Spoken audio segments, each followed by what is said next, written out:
The 15th Annual African Utility Week wraps up in Cape Town today. The week-long program is the only global meeting place, conference and trade exhibition for African power and water utility professionals. With over 5,000 attendees, 1,200 delegates and 250 exhibitors, it offers a unique networking opportunity for engineers and stakeholders alike.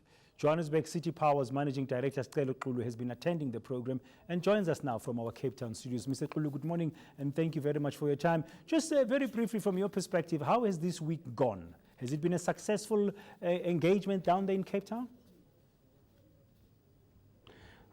Thanks, Dan, and also the viewers at home. I must say that it's been an overwhelming success. We actually kicked off the week with a very important discussion where we had the industry experts, I think, across the continent, where we're basically discussing that Africa is open for business.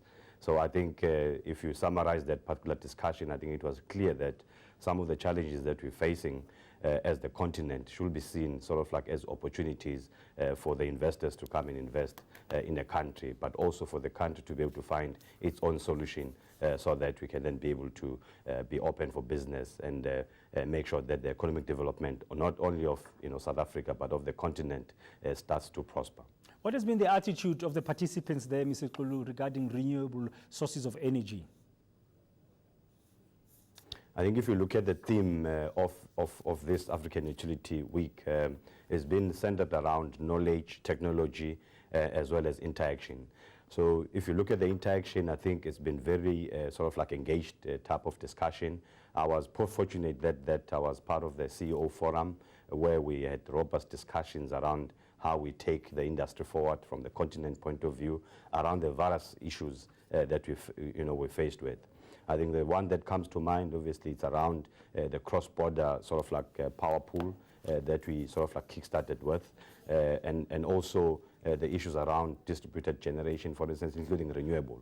So I think there's consensus that we need to continue to work, I think, as countries within the continent where we're able to share some of the capacity that we have so that we can strengthen the economic development within our respective countries. But also there's recognition that there's move towards introducing renewable energy. So therefore, again, there were consensus around making sure that as the country we start embracing some of these renewable sources of energy, and we actually make sure that they form part of the energy mix within obviously the continent and within our own countries as well. So I think generally there's been robust and I think meaningful discussions which basically came with some really, I think, sort of like conclusions that I think will take the continent forward in terms of advancing some of the technologies within the electricity generation, transmission and distribution space. Mr. Xele, let's bring this matter a little bit closer home. Johannesburg is a big city. I mean, City Power currently, of course, you're managing a tough situation with Eskom's load shedding. Here in Johannesburg, which is a big metro, have you got exciting plans ahead in terms of renewable sources of energy, maybe from the independent power producers? I mean, certainly, if you look at how we structured, from the country's point of view, currently the Department of Energy is running with that particular program, what we call the renewable IPPs, for instance. So obviously we support that particular program. However, within the city of Johannesburg, we're also moving towards making sure that we define our own energy mix, obviously flowing from the RP 2010 that has been set at the national level.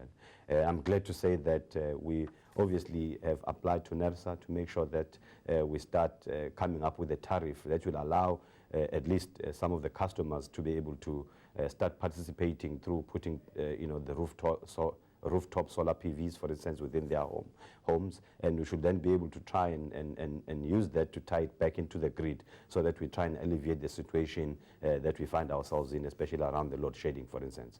So we're at an advanced stage in terms of that. We've also engaged with NERSA in this particular, I think, aspect where they've put forward a position paper on this particular matter, and I must say that the decision is imminent in terms of how, as a country, we're going to be able to move forward. But I think if you look at the city of Johannesburg and City Power, for instance, we're currently flaring gas at one of our landfill sites, for instance, where we're converting that into now energy. So I think that's one of the flagship projects that we're currently busy with.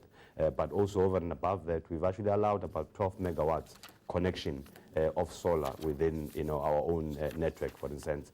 And we continue to obviously look at policies that will try and make it easy for the consumers and some of our large power users to be able to participate in this particular space. So I think we're really at an advanced stage, and we're obviously excited about that. Thank you very much. That's Johannesburg City Power's Managing Director, Xele, speaking to us live from our Cape Town studios.